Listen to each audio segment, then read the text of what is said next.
right. What's up, everybody? Welcome back to the Brooklyn Boxing Podcast. I have a very special guest today, Kosmas Livanos. He is the founder and promoter of Global Legion Promotions, a very interesting promotion. Excited to talk about it. Thanks for joining today. Thank you for having me, man. Yeah, I appreciate it.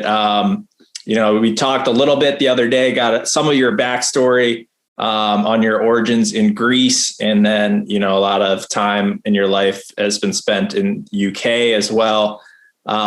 Before we get into Global Legion, I wanted to talk to you about kind of your childhood in Greece. I thought it was really interesting looking into your backstory too, your family involved in politics. So there's been sort of a internal fighting spirit that runs in your veins. Yeah, well, I wasn't expecting that. Well, I mean, yeah, I do come from a family that is incredibly politically charged. Yes, all my family is involved till this day. My brother's very heavily involved in politics. Although politics have changed and politicians alongside politics nowadays, there was a lot more valor and substance to politics,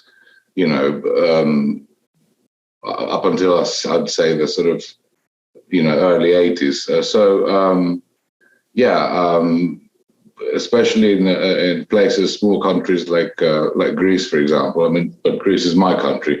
Happened in Cuba, happened in Nicaragua, happened in many places around the world where either left or right wing dictators take over, and that's the ultimate challenge and the ultimate fight is freedom. That's it's the number one gift we get when we were born, is to be free. And my father was indeed, and my grandfather, opposed to the fascist right wing regime in 1967, and fought and got captured and tortured and really, really nasty stuff, the stuff you see in movies, basically. And so I guess the sentiment of a fight is very, very familiar, because that's what we did on a big scope. And quite frankly, whenever I've asked him, he's passed now. Whenever I asked him, I said, I don't feel like I've got substance nowadays because, I don't have anything to fight for.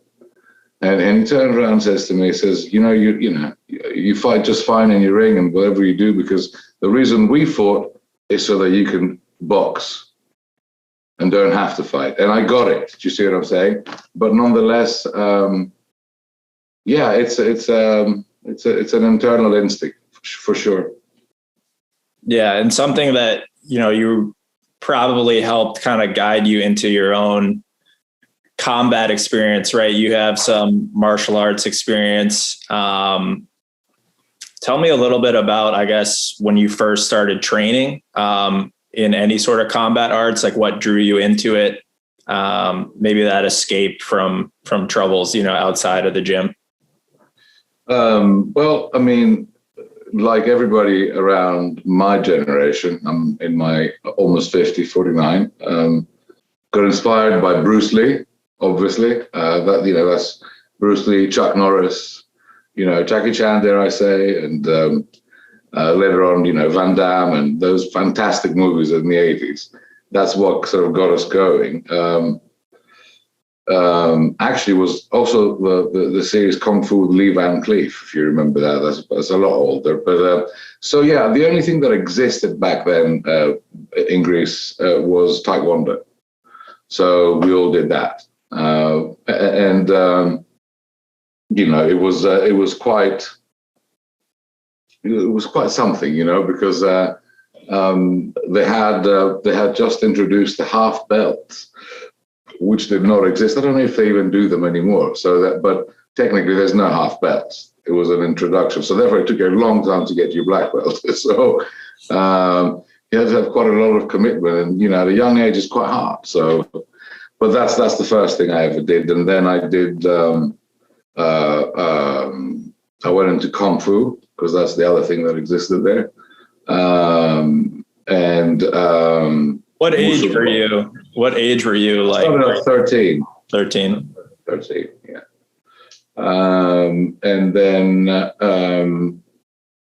I had a break because I moved to England. So I played rugby for a number of years, and I didn't train. And then when I came back, I started boxing. And then later on, when I went back to England, about 10 years later, MMA was starting to go, with Tito and, all those guys. And I started, training MMA.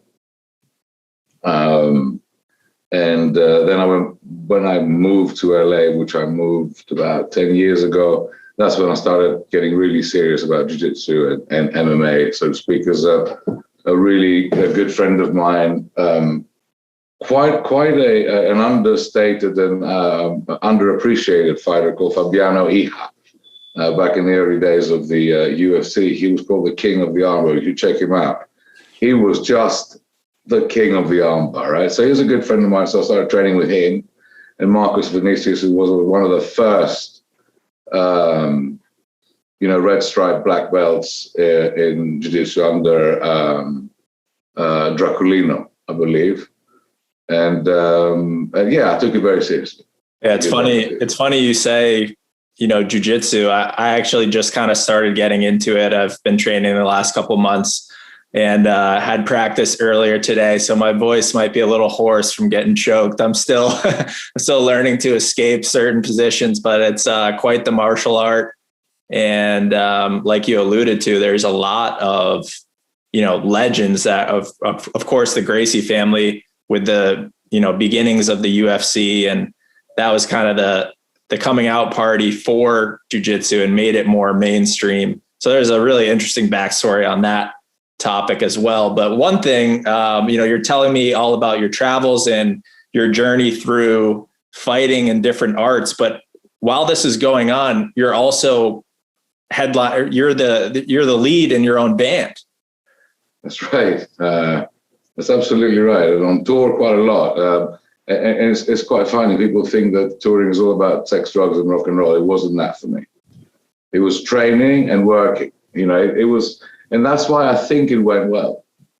Because there was a lot of discipline. So we were quite good at what we did. None of the band was there was no druggies in the band. There was a few druggies in the crew. There always is a druggie, which is fine. Don't get me wrong. But it was, it was a killer band, but we were together. We had it together. So it was a great time of my life. I remember stopping for gas and actually going out there and doing pad work in the sort of middle of the field somewhere in sort of Alabama. I don't remember.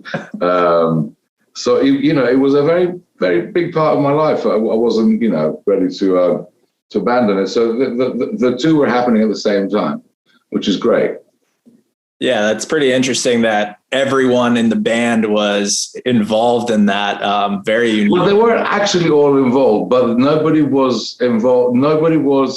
Everybody had their own practice. One guy did yoga, the other guy did, they were all, because we were a little bit older when we found success in America, we had gone past the stage of sort of breaking up hotel rooms and losing our, deal money to rubbish. And we really wanted to do well. So, look, you don't make it past a certain age if you don't get it together. Music is just like any other business. It's a myth, this whole thing about, like 1 out of a million, yes, does really well. And there's a Janis Joplin or a Amy Winehouse, but most people fuck it all up if they're not got it together. So it's a hard job. It's a very, very difficult job. You literally sort of are on the road all the time. You're sleeping in a bus. And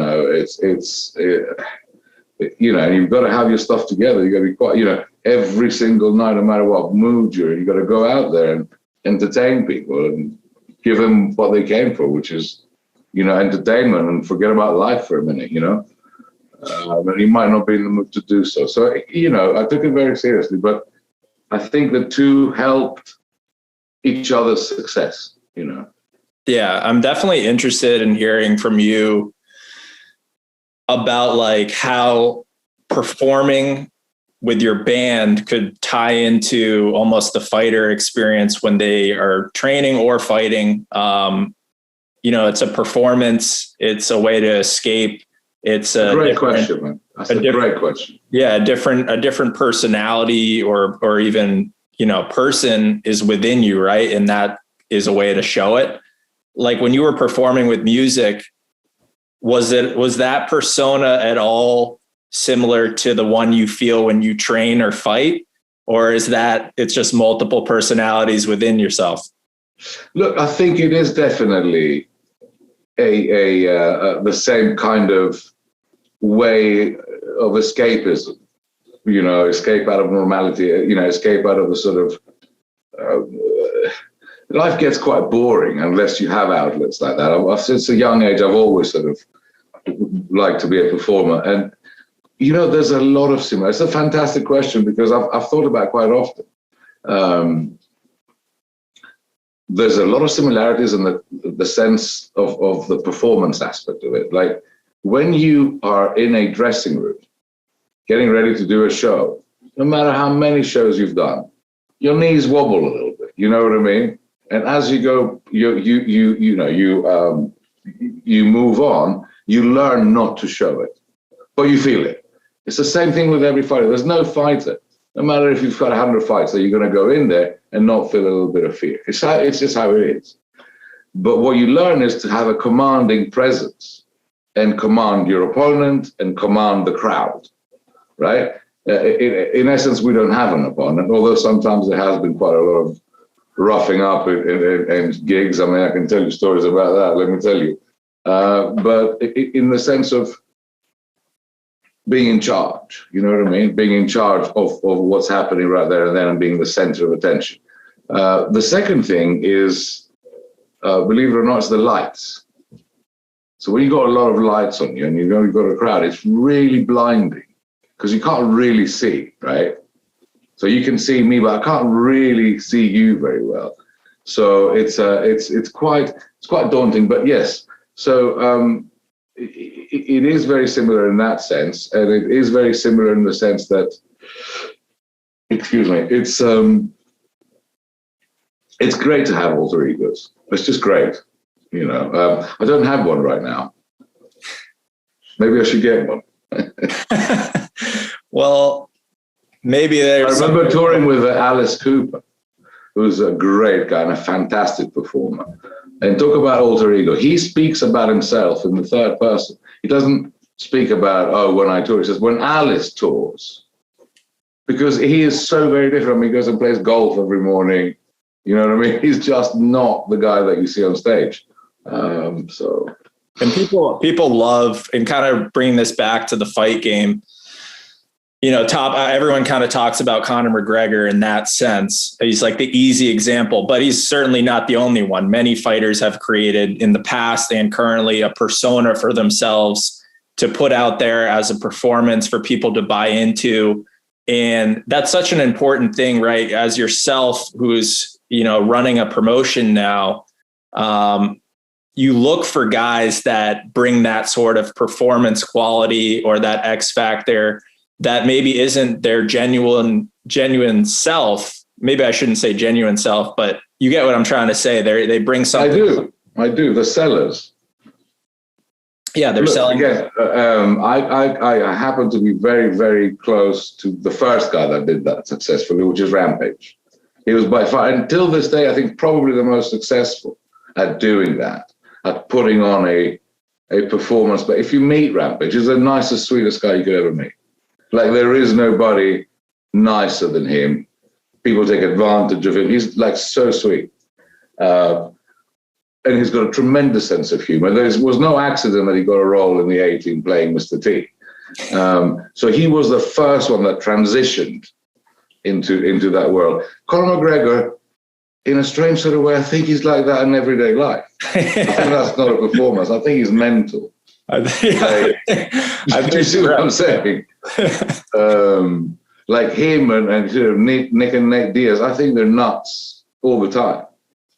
Yeah, that's you fair. Know what I mean? They've even been bouncing back and forth on even like on social media the other day. They're tweeting back and forth at each other, and McGregor and Nate says, like, why are you talking shit? You got a broken leg. And he's like, I'll fight you right now. Like, and he's kind of genuine. Like, he is really nuts. They really are genuine, which is great. Yeah. Which is great. But, you know, putting on a performance and being that type, the sort of Brock Lesnar type of guy, or, you know, I mean, Brock Lesnar for me is a phenomenal example. Because people, you know, he's the man you love to hate, isn't he? And being the man you love to hate is a really big success. It's just really great. So, and he's done that purposefully. And I'm sure, I mean, I haven't met him in person, but I'm sure he's just as nice as anybody else when you meet him in real life and sort of super nice. You know what I mean? Yeah. But, you know, the WWF does teach you how to do that very well. So, yeah, people love drama.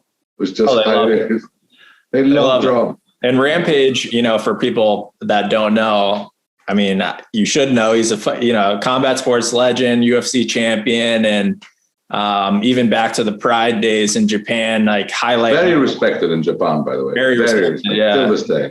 Yeah. And crazy highlights from that Pride era. But now he's looking to fight Shannon Briggs, former heavyweight world champ in boxing. So they've been playing around with each other on Instagram and all that, and showing the humor side. But interested if, you've talked with Quentin at all about that, or maybe how he's more than I've talked about it, because I'm involved in that whole thing. But look, the problem is both of them, because I know both of them quite well, and they're, you know, I don't know if they can get in shape. That's the problem there. You know, between you and me. I mean, I wouldn't want to. Actually, maybe we should sort of cut that. Yes, I've actually tried to put him, you know, on Global to do that sort of thing, and he would prefer to do it on my show than any other show because he feels comfortable.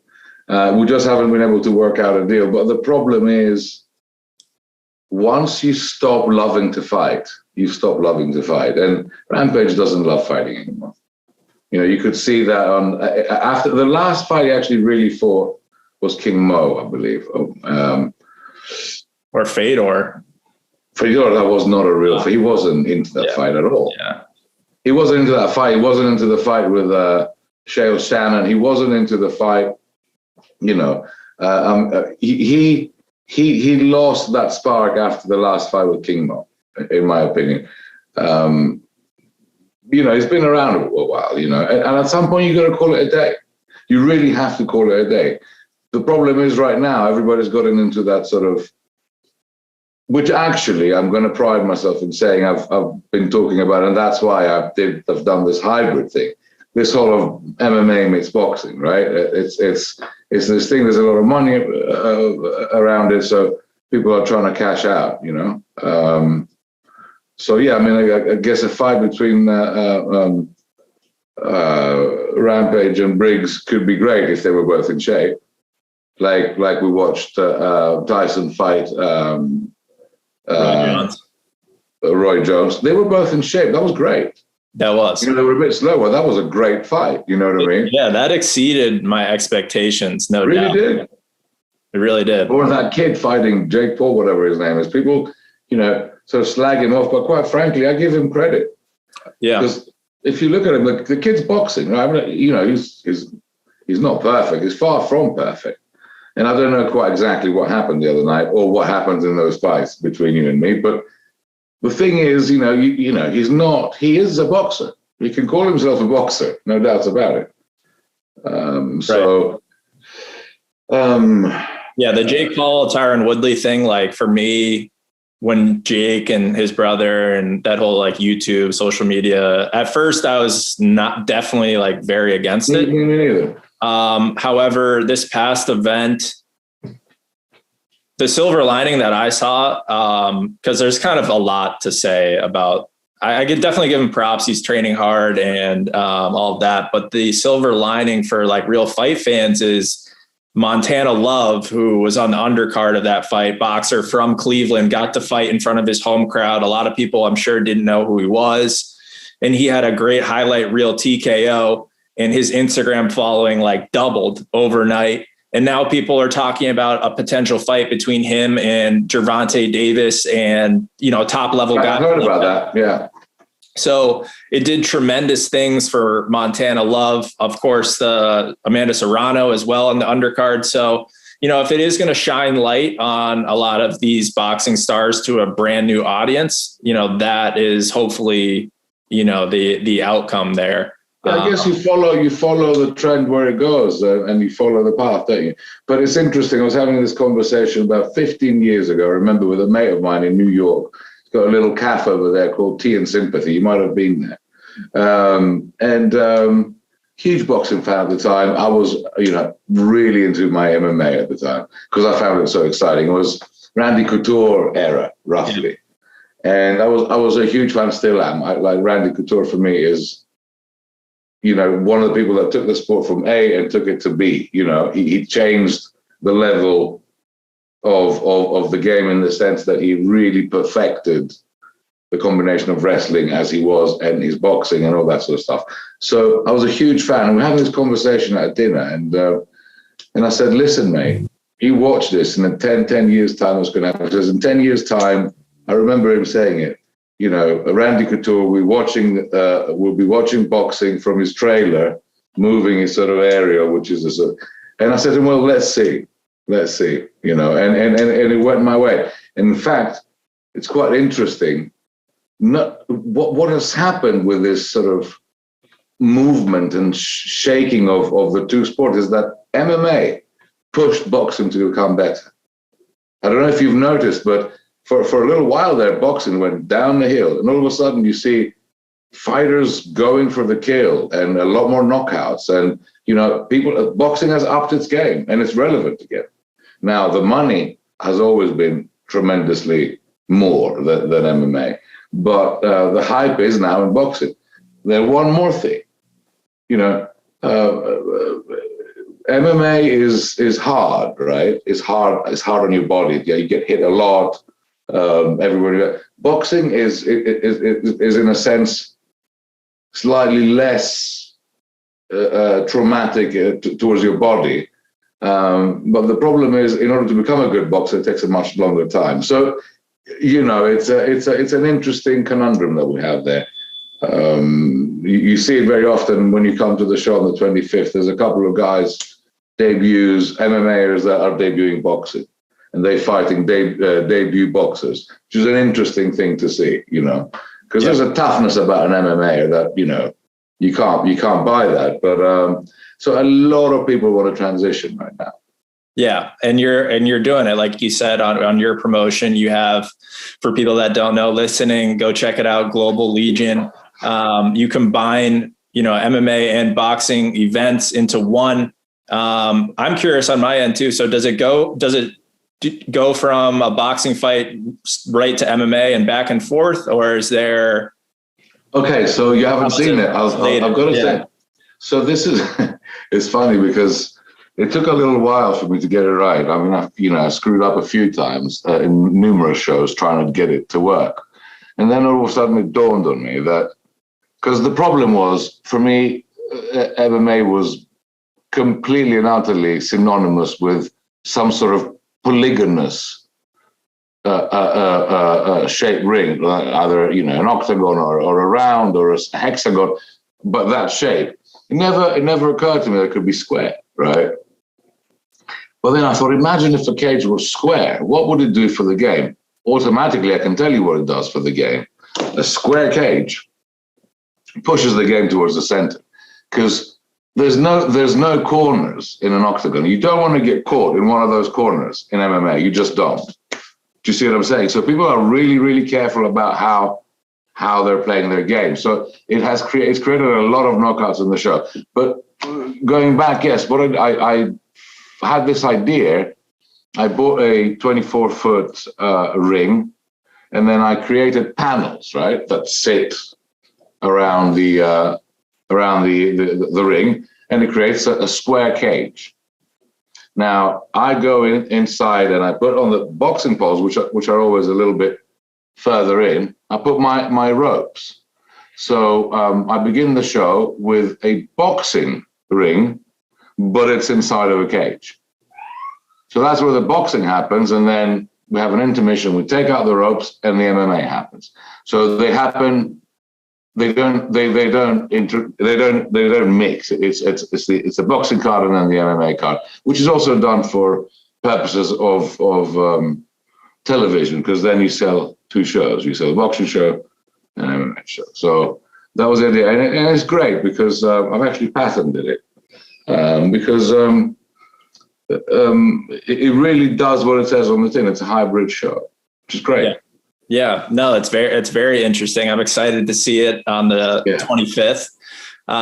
Few guys from Fifth Street Gym here in Miami, or Mall, is going to be on that card. Excited to see him fight for the WBC Mediterranean belt. And, another Fifth Street guy, Noel McCallion, who fought on one of your cards in the past, also captured the WBC Cruiserweight Intercontinental. So you also have the WBC involved. You're doing some great things also on the FITE app, which I think is really exciting, because even this Jake Paul, Tyron Woodley thing was on the FITE app, the Tyson Roy Jones Jr. Yeah. They're doing a lot of high profile events, and for Global Legion to be tied to that, it must be like a pretty exciting partnership for you guys. Well, again, it definitely is. They're a great platform. They're very stable, and it's a brand name. We've been with them for a little while now, before they even got bigger. There's a lot of platforms out there that they're just the real deal. They're a really good platform. So it's great to be with them, but eventually, then we're going to get into another conversation. Eventually, you probably want to get real TV, because real TV is king still. Your ESPNs and it's just where you want to be eventually, because still to this day, people watch that more than anything else. It's just how it is, Sure. Or a DAZN or UFC Fight Pass, one of those two, Sure. Well, yourself as a promoter now, I kind of want to bring it back to some of our earlier conversation.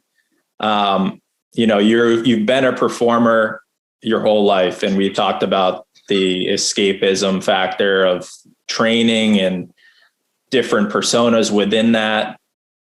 Now you're a promoter.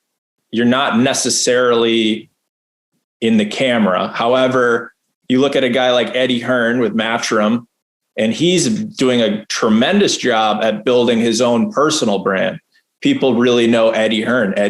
Whereas in the UFC, you look at that with Dana White. Dana White has his personal brand. Is that something that you're going to look to build in the future, as people look at you as, you are a brand as well, along with Global Legion? Well, it's interesting you should say that. And quite frankly, I think if you try too hard to do that, it's not going to be successful. I think this is a genuinely kind of organic process. You kind of earn that, right? You can't fool people into being. I'm not that guy. So I do have a strong character, and when I do something, I think I do it quite well. So eventually, you do get the recognition that you want.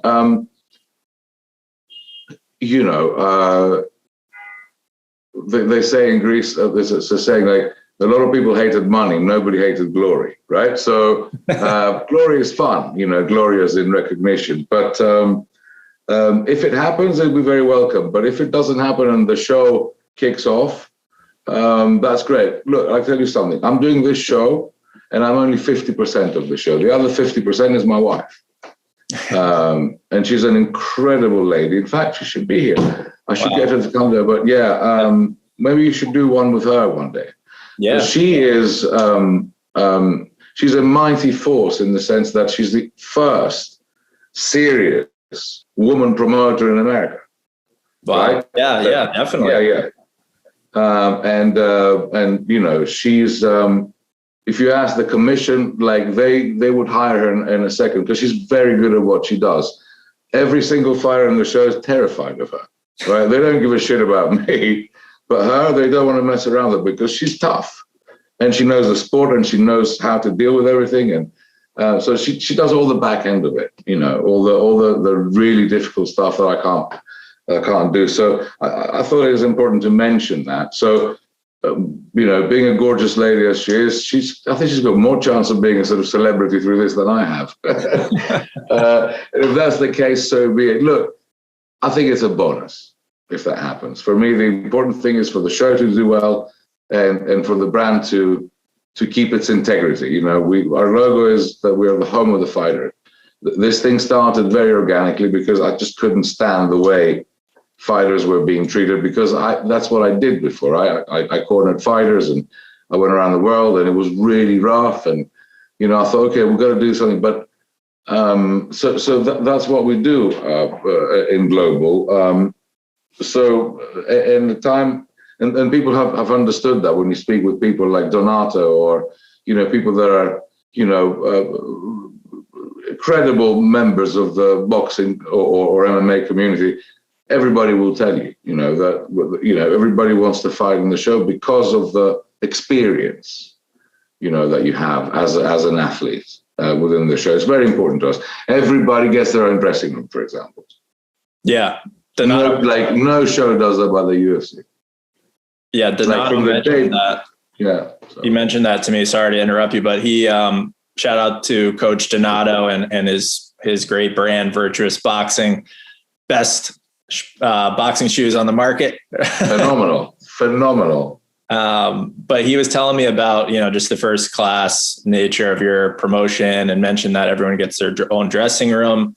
And, you know, I'm excited to see that September 25th and check out just the overall quality of the event and see the fights. And of course, the crossover with boxing and MMA, I think is very interesting. You mentioned, the other day, I don't know if you can talk about this but some expansion of the promotion potentially into other areas. Are there other markets outside of Florida that you're looking to hold events in the near future? Yeah, I've actually just moved over here. I moved to Carolina, and the move was definitely, you know, two-field in the sense that I love living here, but I also wanted to expand the business over here. This is a different geographical territory that has not got a brand name show going on. It's geographically and strategically positioned in a place where it's surrounded by a lot of other states that are quite close, so you can pull fighters from all those states. And yes, we are starting to do a show here beginning 4th of December. We have our first show in South Carolina. Yeah, we're definitely hoping to do at least a series of 10 shows over here in the next year. We're keeping the shows down in Florida. And yeah, ideally when LA opens up, we want to do a show over there. So yeah, I think, because they're not open yet over there. Right. Exciting to hear about, you know, the Carolinas as well. You know, we talked a little bit about Charlotte and how that city is booming and a lot of young people, you know, I'm sure they'd be very receptive to an event like Global Legion. So that'll be very interesting for you guys as you continue to build and grow. Wanted to sort of close things out with a quote that I saw from you. I thought was pretty interesting. You said, "We're all born into a role, but the person we become depends on us." And where did I say that? I saw that. I did a little digging online, and there was in an interview or something. Another piece, yeah. I mean, I do say that, but I didn't know that I said that publicly at some point. Yeah, so I saw that, and I was thinking, you know, obviously an interesting quote, and sort of ties into what we were talking about earlier. Was, but I'd love to have you maybe open that up. Look, I mean, you're going to get me all emotional now, because I'm not one of those people that learns from other people's mistakes. There's the people that you'll tell, don't touch this because it's hot, and they won't because you told them. I will touch it, right? So I guess what I'm trying to say is that I've grown through pain, and that is my path to growth. I think that's where I think that the quote is a derivative of that, so to speak.